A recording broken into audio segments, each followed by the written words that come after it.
Hello everyone, this is TVC News at 7. We'll begin this hour as we stay with the news of the big announcement made by the former governor of Lagos State and national leader of the APC, Bola Ahmed Tinubu. He paid a visit to the president, Muhammadu Buhari, where he notified him of his intention to run for president in 2023. And after that was done, he briefed State House correspondents. I can answer that with categorical yes. I've informed the president of my intention, but I've not informed the Nigerians yet. I'm still consulting. And I have no problem consulting, and I've not set a parameter of limitation to the extent of how many people will I consult.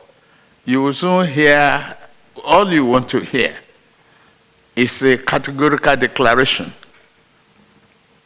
You've gotten that truth from me that I've informed the Mr. President of my ambition.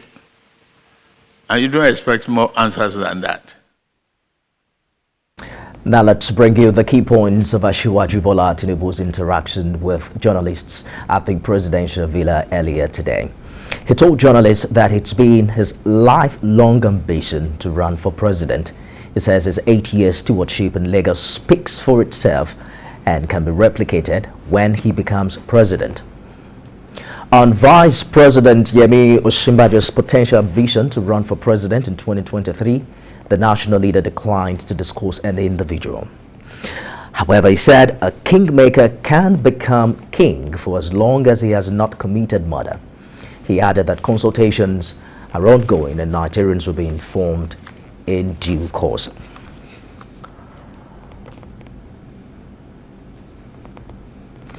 Joining us now live to analyze this huge announcement is our senior political correspondent, Ayodele Ozugbakun. It doesn't get more interesting than this. January 10 will now be remembered as the day that Asiwaju at least made some public declaration about his interest. Bola Tinubu is in the race for 2023 and has notified President Buhari. What's next? He's the biggest in the race. He's the biggest in the political firmament right now. In as far back as 2011, 2015, he was dubbed by the BBC, British Broadcasting Corporation, as the most influential politician in West Africa sub-region, and undoubtedly, when the PDP took power in 1999, it took PDP 16 years to rule Nigeria, and one man was at the forefront of running the opposition, consistent. From the Alliance for Democracy to the Action Congress of Nigeria to Action Congress to the All Progressive Congress. For 16 years, he stood within the opposition. He galvanized. 2003 election, President Olusegun Obasanjo overran the Alliance for Democracy in the Southwest. He was the only man standing in Lagos out of the AD Southwest governors.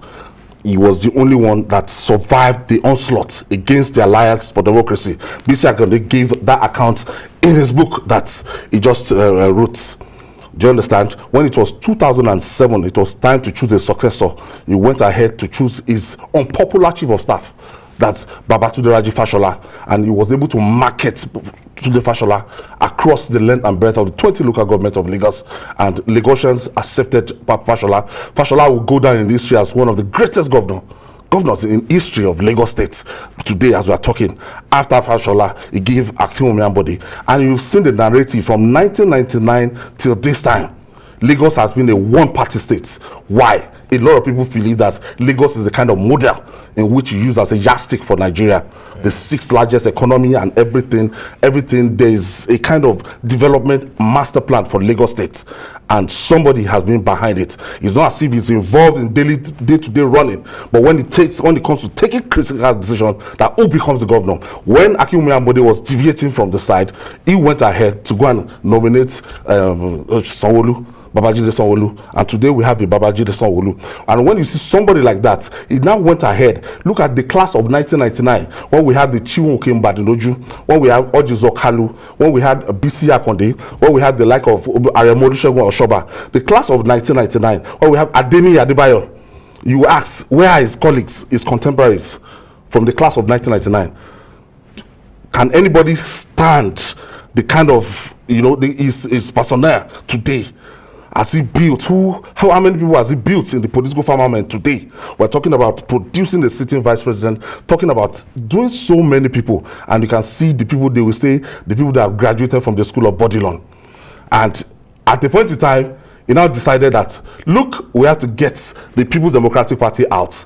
He formed alliance with the likes of the CPC of President Muhammadu Buhari. Don't forget that Muhammadu Buhari has been running since 2003, 2007, 2011 consistently with his 12 million votes. He was not able to penetrate the South. But with the kind of influence, with the kind of influence and political dexterity of Bola Tinubu, ran an alliance with Muhammadu Buhari. The rest, they say, is history, to emerge as the president in 2015. Let's take a look at some of the things he said. Life ambition, yes, kingmaker, becoming king. Is that the world's best secret? It's perhaps the first time we're hearing this. Yes, a day like this. And from the trajectory, as a State House correspondent in Alausa, I covered Bola Tinubu from the year 2000 to 2007 in Alausa. And I've been following the developments. I knew a day like this was going to come. That, look, it was close to it in 2011. But the arrangements, the negotiation, wasn't, with CPC, did not go down well. And they pull out of that arrangement. Now, when it was 2015, it was just a matter of who is going to be the vice president to Muhammadu Buhari. Again, he pulled out and had a nominee for the vice president. But looking at the ball, and this kind of thing, this is not the first time it's happening.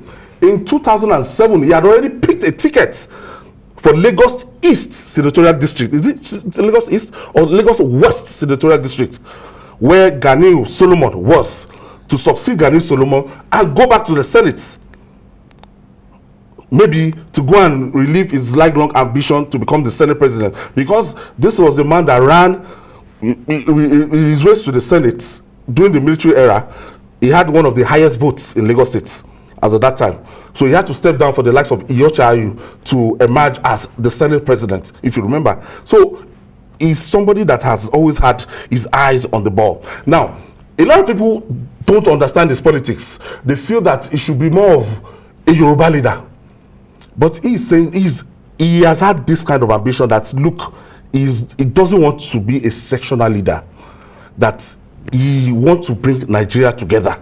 So if you see most of the Yoruba coalition group, self-determination group, they don't like his philosophy. They will prefer to see Bola Tinubu as somebody that always speak for the Yoruba race. But his ambition, his vision, for a long time has been more than that. And when we're looking at it now, today, he said is a lifelong ambition that he has been waiting for. You talked about how it's one of the reasons why the opposition could survive challenging the PDP all the way from 1999 even to 2015.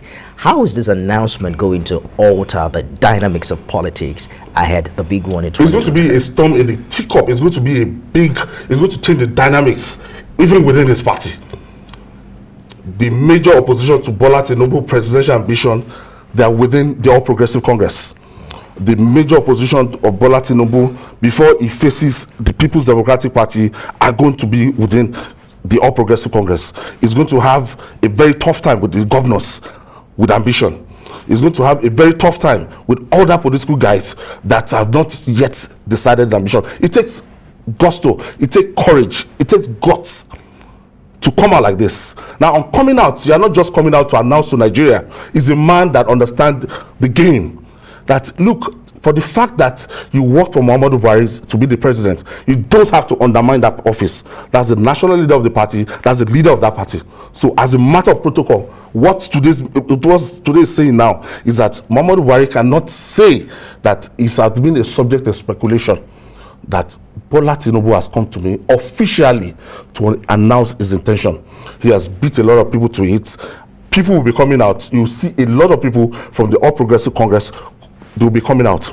And it's the ability of the party to come together right now and to choose the best legs. That is what will make the party survive 2022. A lot of people have analyzed that. Look, the party might not survive 2022 if they decide to allow, this rancor that have been disturbing their convention and everything to take the better side of the party, that they should just be just and fair. So for Bola Tinubu, he has just set the agenda, and this will make a lot of aspirants from tomorrow.